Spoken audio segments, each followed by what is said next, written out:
economy is getting old. Modern man is rapidly exhausting the planet. Deserts are advancing, and water is becoming scarce. It all seems hopeless. And every 12 years, the world population increases by 1 billion people. Looking down on Earth from space, the scale of the destruction is astonishing. But one man has discovered how to make our deserts green and our planet healthy again. We are following cameraman and ecologist John D. Liu, who sort of happened upon the solution and has spread the word ever since. This is what you can expect. It's possible to rehabilitate large-scale damaged ecosystems. So if we can rehabilitate large-scale damaged ecosystems, why don't we do that? The world gets more and more complicated all the time, but the solution to fix the major problems of the world's ecosystems remains reasonably simple. You are watching Backlight. Welcome to your green future.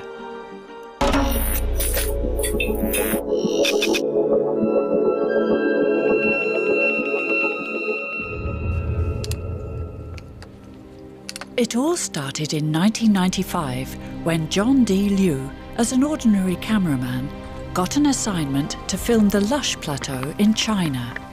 He saw how the local people transformed an area almost the size of the Netherlands from a barren, exhausted desert into a large green oasis.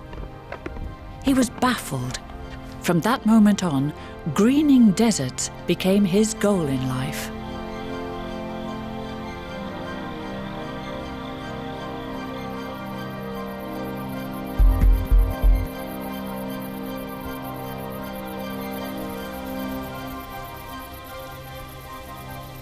The more I learn about it, the more I become interested in how this might relate to other parts of the world. And it looks like the history of the Chinese in the Lush Plateau is not simply about the Chinese. It's about what happens when human beings don't understand how ecosystems function. Liu used his camera to record the virtually superhuman efforts of the Chinese. He made a film about it, Hope in a Changing Climate, that he posted on the internet to distribute it worldwide. China's Lush Plateau is a region that stretches for 640,000 square kilometers across north-central China. Unspoilt valleys in neighboring Sichuan show us how it might once have looked. It's the sort of natural abundance that is necessary to support an emerging civilization. How could a landscape with such potential have been reduced to this?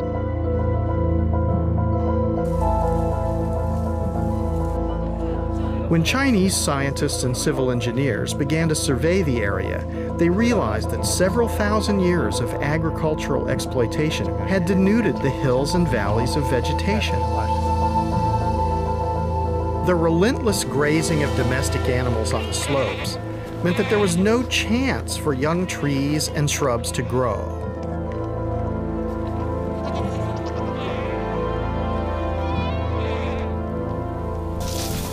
The rainfall no longer seeped into the earth, but simply washed down the hillsides, taking the soil with it. Over millennia, this progressively destroyed the region's fertility.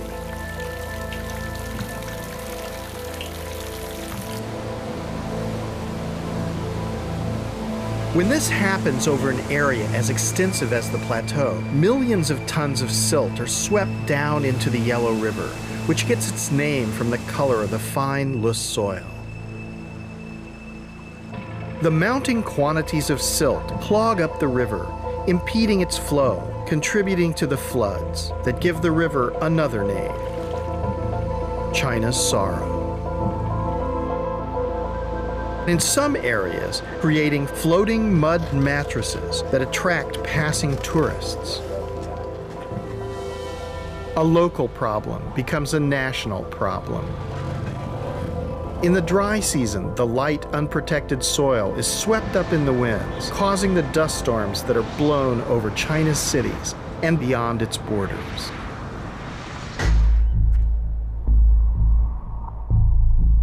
The Chinese have meanwhile solved the problem. The way they have has become John D. Liu's mission. The first and probably one of the most impressive of those findings from the List Plateau is it's possible to rehabilitate large-scale damaged ecosystems. So if we can rehabilitate large-scale damaged ecosystems, why don't we do that? Ever since, Liu has been invited all over the world to assist government leaders, policymakers, and villagers with his knowledge and experience. We follow him in Jordan, where the desert is advancing and water is becoming increasingly scarce. He is here at the invitation of the Jordanian royal family. Princess Basma bint Ali wants to stop the desertification of Jordan and has found an ally in Liu. Welcome to the Botanic Garden. Thanks very much.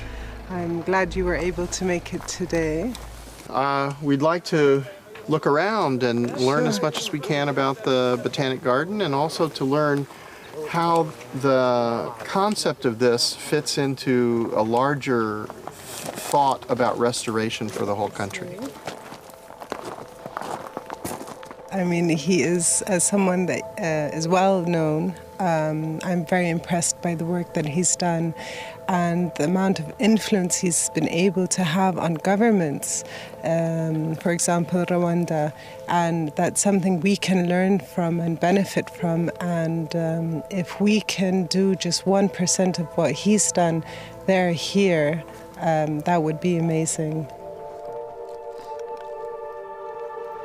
And I keep on saying natives, natives, natives, because they're the ones who are well adapted to our area with the encroaching climate change and desertification. We really need to rely on our native plants. As you can see now, we're not a classical botanic garden of the colonial era or relics of the colonial era, but we're trying to teach everyone, regardless if they're in Jordan or otherwise, that you can very easily restore an area which was degraded.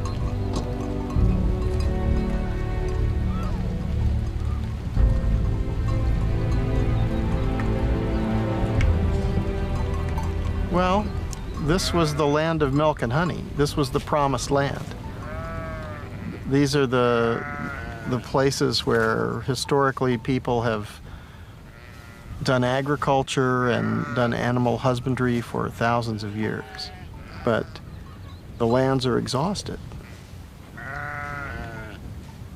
They allow hundreds and thousands of sheep and goats to walk across here, and any green thing that sticks up its head is food.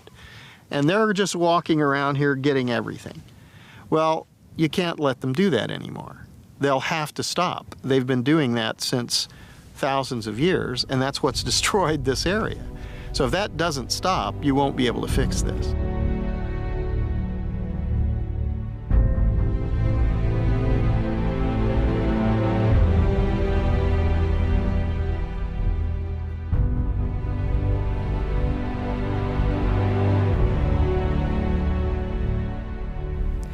The way we've done it is we excluded grazing for the first 3 years, and that worked out very well. And in that 3 years, this is when we discovered the species that came up on its own, which were thought to be extinct and was last recorded in the 1800s. It just came up on its own. So we allowed the land to breathe, to take a breath, and to see what's going on. We didn't interfere, we didn't do any planting at the time, just to see how it reacts, and that gave us a lot of feedback of how we can deal with or how to rehabilitate areas. So it was very efficient for us. And as you can see here, it's very overgrazed, it's very barren. This is outside our borders, and then within here you can see the difference.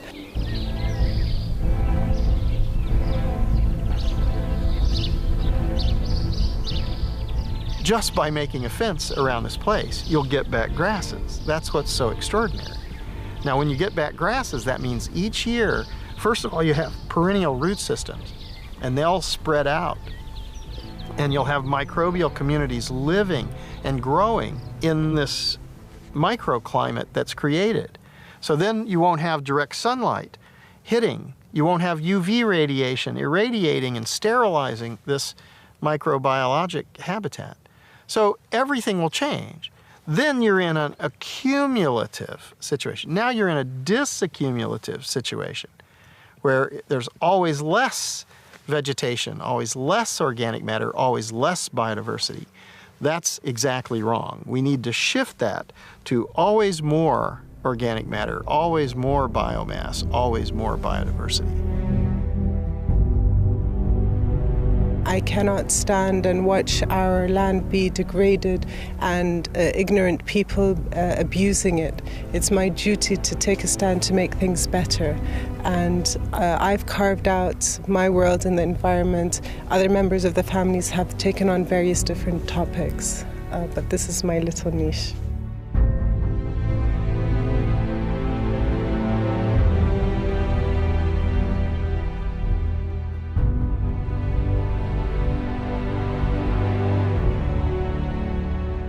So now it's been really a long time since I began, and so I'm far down the path.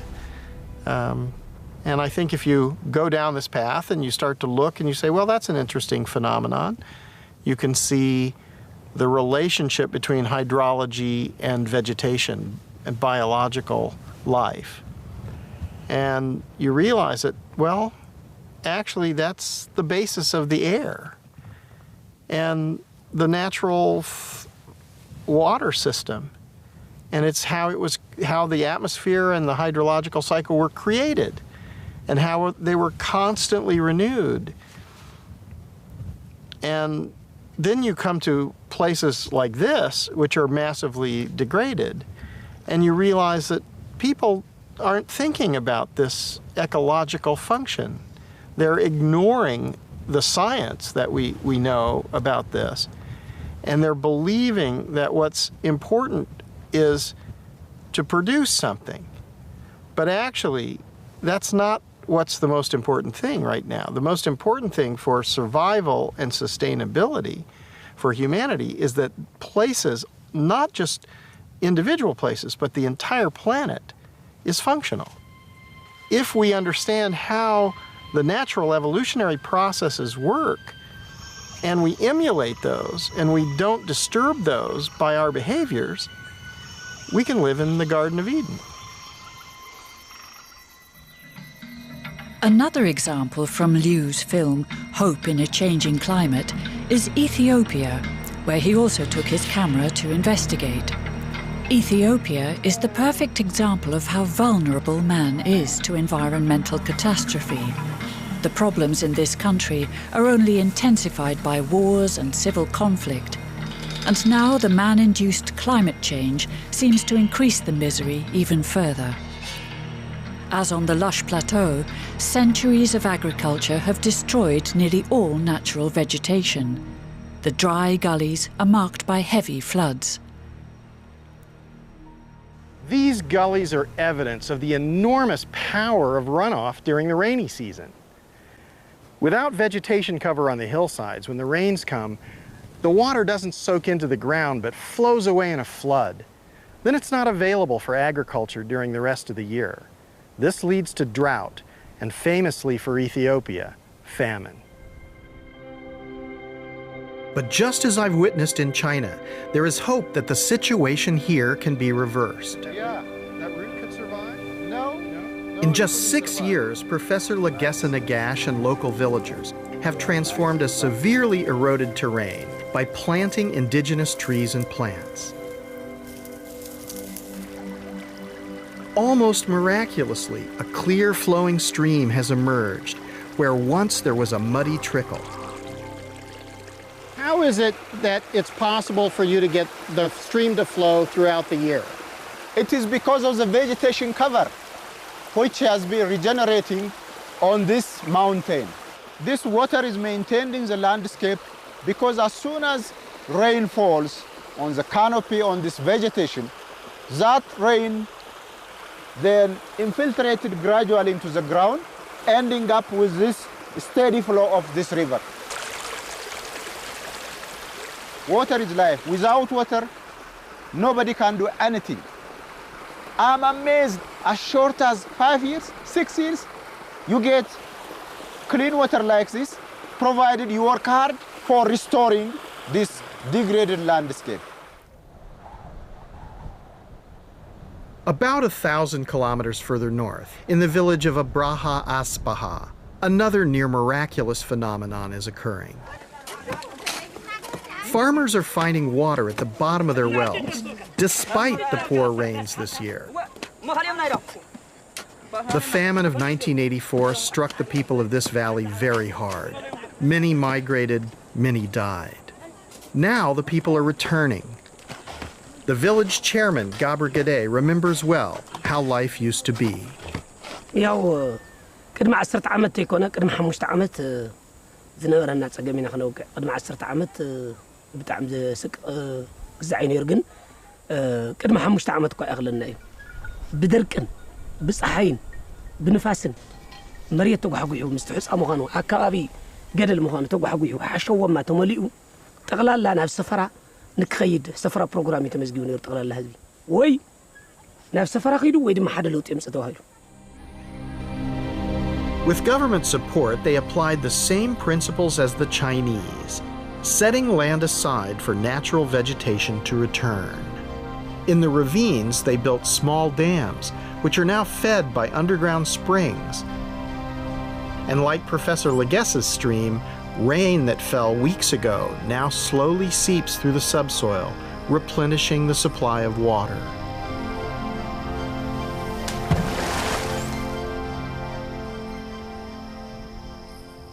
رابعي بوتو تشراشور نبرة ما يدخويني كاب فكرة مريت تقيري همشاي تقلال لا زنبرة تفطرنا يقدم زنبرة تو ودي زنبرة تفطر كل عو ولي سراو دعرو أو حيز تفعل تو ودي زنبرة لا بالنبرة تمليسي لا بالنور أرجو جو اسكاب نور لا على خوينو أزي مسرقة بدل ما من نور غيروا لا يبغى حسن نور راجعوا دوك يمر الله سلام يلو لمنا يحد قول له لمنا مالت هاي مالتي من قست يرد أنا يرد أنا يريد سميت حد يقوى سريع خلوه مخانو عندنا زنور على توفيهم زنور أراويتو أنتم مليسوا نبرد تيترفهم مالتي. The most important issue for Africa, and I consider this Africa's 21st burning issue, is restoration. No matter what we do, we might be good at rocket science, I mean, if we are nuclear science, but the environment, restoring this huge, vast landscape, degraded landscape is critical for Africa, but also for the entire region. Consider Egypt. Look at the Sudan, where 86% of the Nile flows to these countries. How can you support life in Egypt without restoring Ethiopia's mountains? So this is regional, national, and international. Liu's typical working method is to share all his footage and documents with those asking for his advice. In this case, the staff of the Jordanian princess. Well, it's videos, but it's also a lot of documents. There's studies on hydrology and studies on the relationship between soil organic matter and moisture, and the type of strategy documents that governments need to see what they're going to do. So they have to have a strategy that everyone can see. With the Jordanians, he shares the documents on Rwanda, one of Liu's success stories. His proposals there were welcomed by the Paul Kagame administration and yielded stunning results, as we can also see in Liu's film. We had to take a careful look at what had actually been happening that damaged this system, and therefore had to reverse that again with the human action. And this is why it is important to look at how human actions can destroy or can reverse what has been destroyed or even protect our environment. This tiny country is grappling with the problem of a growing population, trying to eke out a living on a finite amount of land. As in China and Ethiopia, over-farming on the hillsides caused serious erosion and a decline in fertility, forcing poor farmers to move into protected areas, such as the Rwanda wetlands, a wildlife site of international importance. When farmers drained this marsh to try to grow more food, they not only damaged an important wetland ecosystem, they also had a significant impact 3 hours' drive away in Kigali, the capital city. The water that pours from the marshlands is a vital source of hydropower for Rwanda's capital. As the wetlands began to dry out, power stations below couldn't generate enough electricity. The Rwandan government rented diesel power generators to make up the shortfall. So government policymakers focused on how to restore the Rwanda wetlands. If people were the problem, they could also be the solution. The government decided to help the farmers leave the wetlands and to restore the degraded slopes above them, improving their croplands and encouraging trees and shrubs to grow back, capturing the rain. The wetlands are now recovering. Great volumes of water once again cascade down to power the hydro stations. Carbon-free electricity is replacing the diesel generators. Electricity prices have stabilized. Restoring and preserving natural ecosystems like the Rwanda wetlands benefits everyone.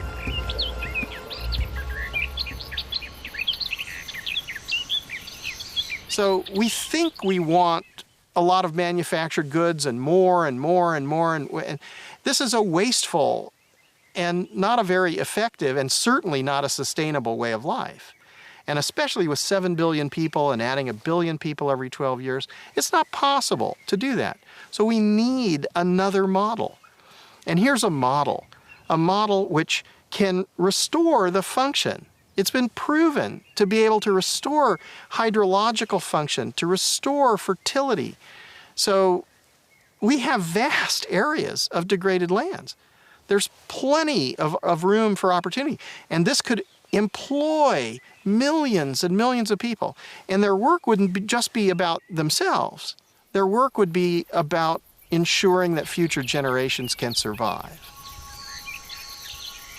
What the Rwandans recognized is that the marshlands are far more valuable as a natural system providing water for energy than as farmland. This principle is the same for the remaining hillsides and ravines. What we're seeing here is very interesting because it's a line between human activity and natural systems. And in the human activity, we've been able to value the productivity from agriculture and give it a monetary value. But in the natural systems, we haven't been able to value the trees, the biodiversity, the water that's absorbed into the biomass and into the soils. And there's another vital service that trees and plants provide: photosynthesis. Vegetation reduces the greenhouse effect by taking carbon dioxide out of the atmosphere. Climate change is better withstood with trees. You know, humans, no matter how intelligent we are, no matter how capable we are with all our technologies, we are helpless in the face of climate change. We have not yet properly understood the miracles performed by trees.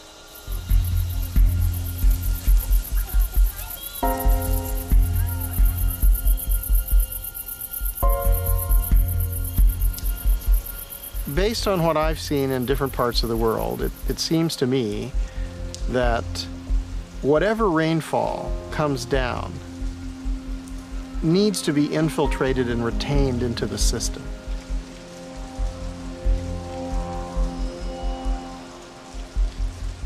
if it's lost through runoff or through excessive evaporation rates, then it's going to gradually degrade the system. And if this goes on for hundreds and thousands of years, the ultimate outcome is collapse. Petra in Jordan is one of the 7 wonders of the world. Almost all of the buildings that were once there are now ruins, and the landscape has turned into a desert. Millenniums ago, the builders of Petra used their knowledge of water management to create an oasis, and hence the conditions for Petra's prosperity and growth in those days. This would have been a busy street once. Yeah. Actually full of commerce. Here we are in a situation where the heritage of all that is an attraction and curiosity for people to come and visit. This is where Liu first met the Australian Geoff Lawton. Lawton specialises in rebuilding functional ecosystems from the ground up. Liu immediately recognised his soulmate in him. We're in you'd say, a quite severely degraded landscape. Do you think that over historical time or somewhere back in the past, this had a different look? Oh, most definitely. I think you're looking at a landscape that's more or less bald. It's eroded down almost to the bones of the geology. And this was a landscape full of life, and even top predators. There are still leopards here now in some of these valleys, remnants of top predator habitat that had a whole ecological range of diversity and abundance. So in fact, we're in the land of milk and honey. Potentially we are. That's right, but it doesn't look like it. So what do you think is the potential for areas like this? Oh, there's absolute potential for an abundance, an absolute abundance of life, of water flow, of climate moderation. So you'll get microclimate and regional climate moderation, completely different hydrology. And the interesting thing there is that then you get the potential for well-designed productivity, leading to permanence in human culture.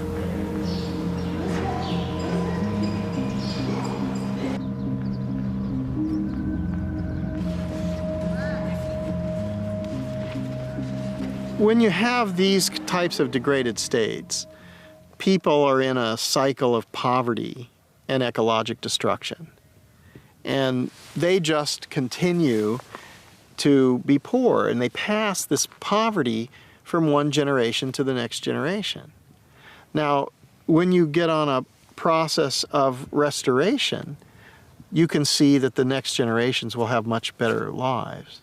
So they'll be able to participate in a much richer social life. They'll have different cultural changes. They'll have increased wealth. They'll have better diet and health care and educational opportunities. Everything will be different. In the vast, lush plateau, Liu had already seen how much persuasion it took. There, they had to make 2.5 million people understand that it would be best for now to keep their cattle indoors and not to make optimum use of their land, to give nature some space. But how do you tell that to the locals who depend on the cattle and the produce of the land?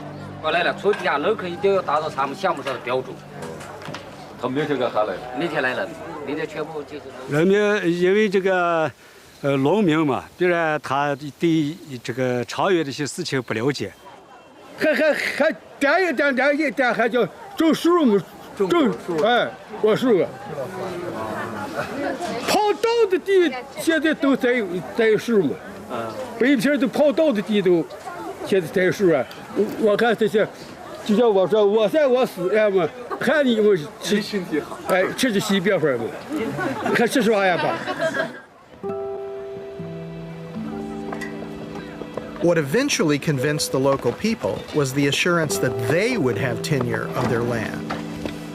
that they would directly benefit from the effort they invested in the new project. 我们的这个做法就是，这个规划就是山上戴帽子，山腰紧带着，沟底穿靴子。山上戴帽子就是山上全部都种草。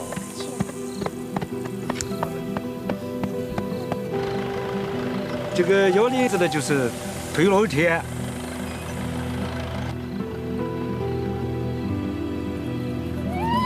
沟底穿靴子就是打靶。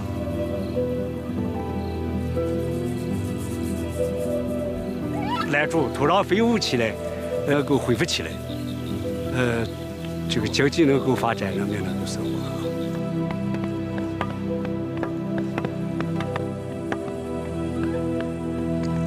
Hills and gullies were designated as ecological zones to be protected. Farmers were given financial compensation for not farming on them and keeping their livestock penned up.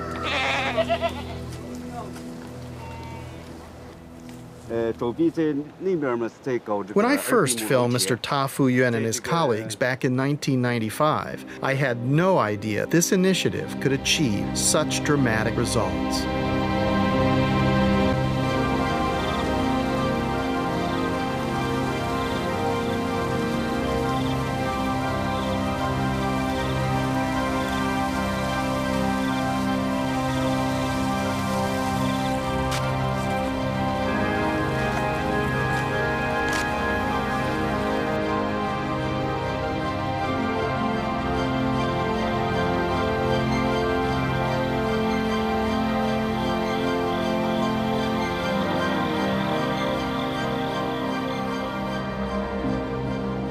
عشان تقصوا هاي من فوق تجنبوها وتحطوها حوالين الشجرات.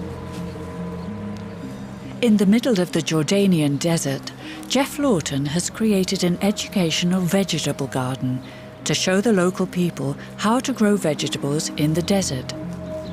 The food here is very expensive and they can't grow much and they are home garden and the kids go back to their parents and we have a ton of food. Like, how you do that? Like, what's the secret on this? How long does it take to bring back a system to some sort of functionality? I think we're finding surprisingly quick if we apply the best design we can and go straight into earthworks and water harvesting and mass species plan out. Within 3 years, you're starting to see dramatic effects, recharging of the water cycles, rehydration, diversity starts to increase on its own, all kinds of optimistic things happen. And when we're talking Jordan, this is the Middle East, Jericho's just here, 10,000 years of permanent occupation. You can't really have a test case anywhere with a longer human effect on the landscape, let's say. Lawton operates demonstration projects all over the world to show his students how to build up an ecosystem step by step into a self-sufficient system. Here in Jordan, he has also set up a demonstration project. Within 3 years, the garden will work as a fully self-sufficient ecosystem. Irrigation will no longer be needed. The land even supplies water, and the people can eat from the land all year round. Got lots and lots of different herbs in the understory. And here's a carob, which is a chocolate type substitute. So there's this massive diversity all interacting together so that we end up with a productive ecosystem assembly. The system used by Lawton, which was conceived in Australia, is called permaculture. The goal is to design a working and fully self-sufficient ecosystem where man and nature share the centre stage. The low-maintenance system produces fruit and vegetables without any use of artificial fertiliser. This technology is now used by millions of people worldwide. So in 2.5 years, you've gotten this kind of vegetative cover now. What kind of thing are you imagining for 5 years and 10 years? What's? Within 5 years, we'll be starting a closed canopy. So a lot of trees will be touching each other. We'll be producing all our own mulch. We won't have to bring any organic matter in from outside. Everything will be produced here. So it'll start to close as a system. It'll cycle its own nutrients within the 5-year cycle there, and then it will just go on from there with more and more organic matter, more and more biomass, and more diversity as it goes. So in 3 years, you can get something which would feed a family and begin to move toward a functional system. Definitely. We've already had a date harvest. Our olives are flowering very well now, and the vegetable garden's producing quite well already.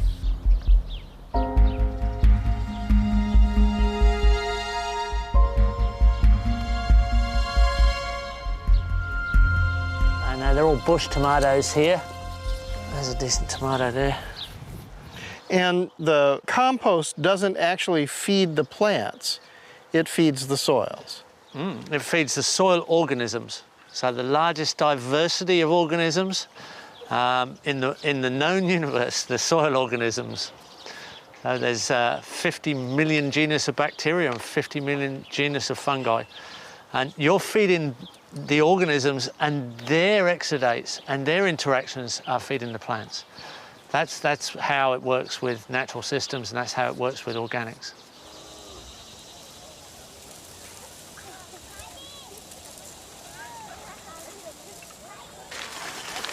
A measure of what restoring nature can do has been shown here on China's Lus Plateau, where farmers have continued to prosper despite the worst drought in decades.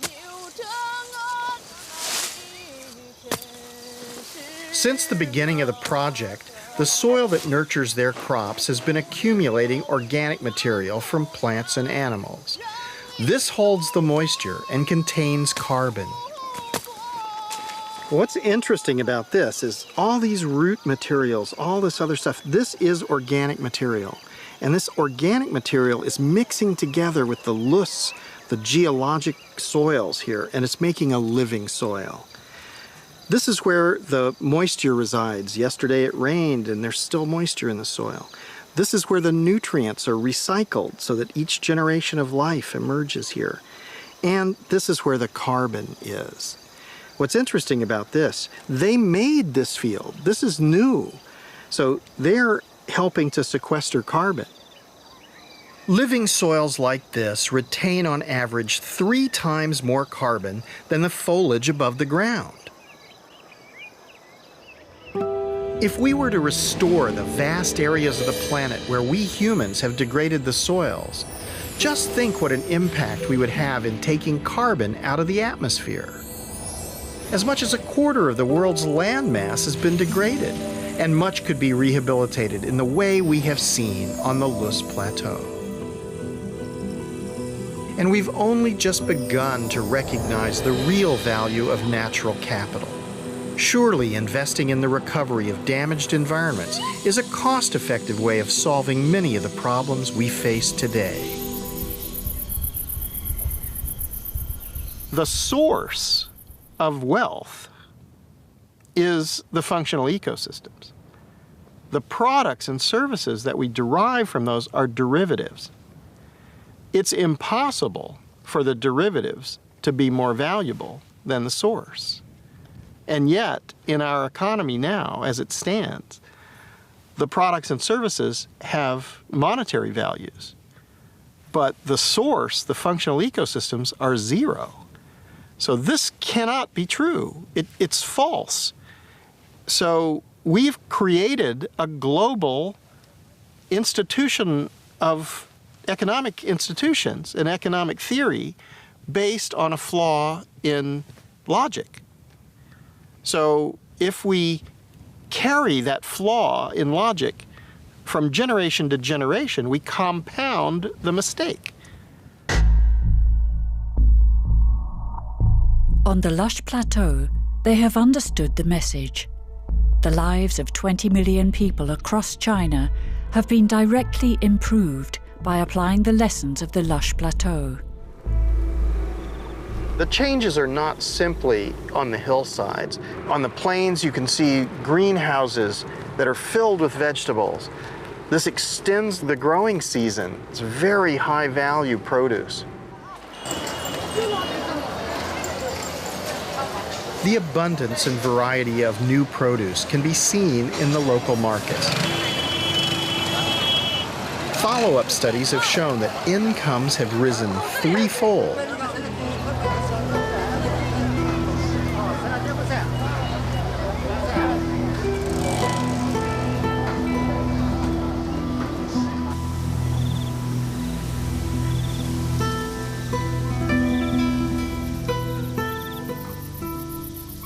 Wealth is being happy, living in nature, listening to the birds, breathing clean air, not having chemical pollution throughout everything, not having these horrible problems.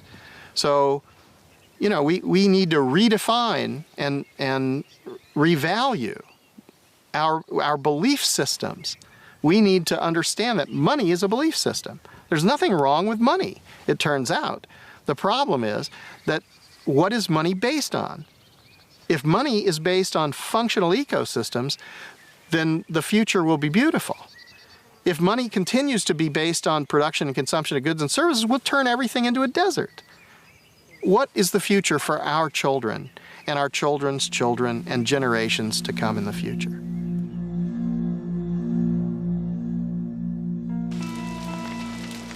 Liu also did research in Bolivia, where biomass is burnt to make room for agriculture.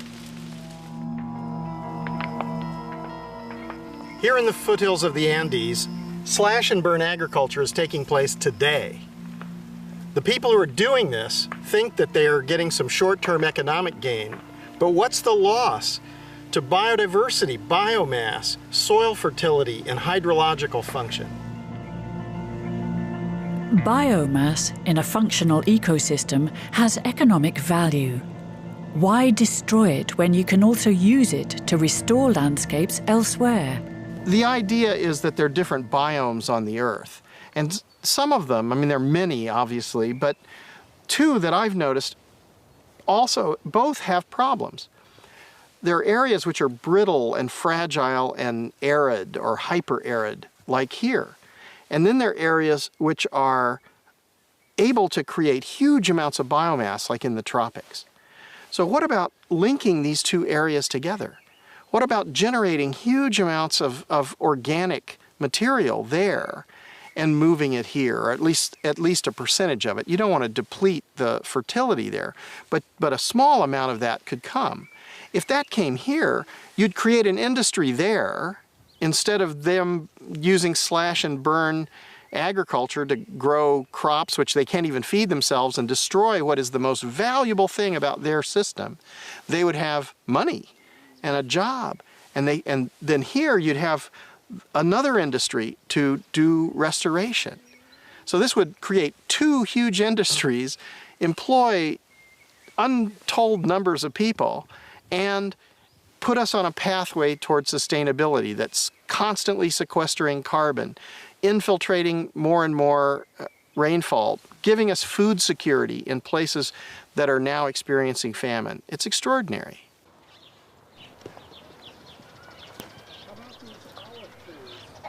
Well, you can see, considering we're in a desert, we've got kind of a lush herbaceous growth growing at this time of year.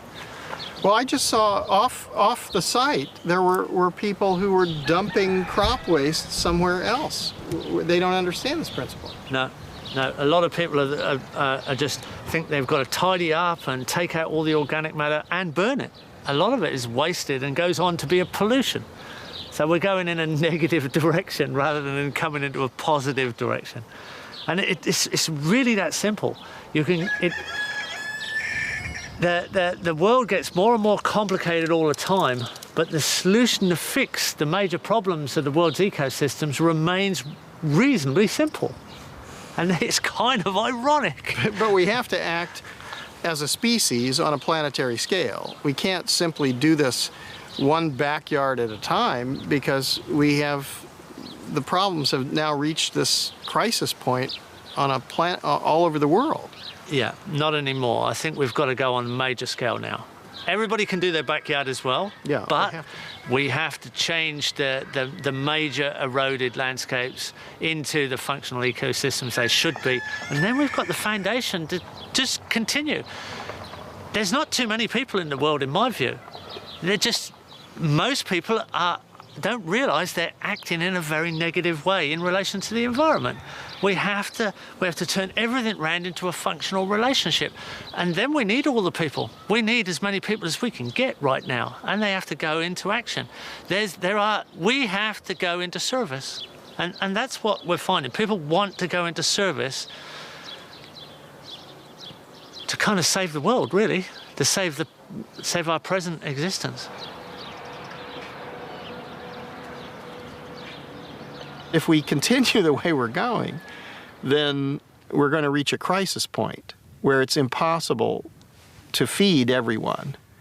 And at that point, then all bets will be off, because you'll have millions and tens of millions and hundreds of millions, maybe billions of people who are migrating to survive. Now, if you're in the first world and you think, well, that's okay, it's not me, it's them. Well, this isn't going to save you. You can't shoot them down. There are too many. There's 7 billion people on the earth, and we're adding 1 billion people every 12 years. It's not going to be possible to suppress humanity when they can't survive. They won't go gently into that good night.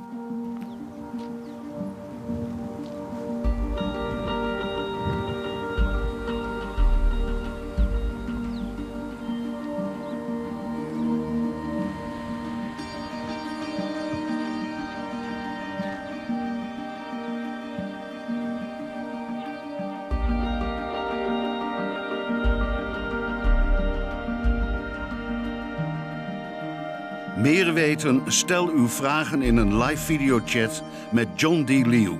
Ga naar onze website tegenlicht.vpro.nl.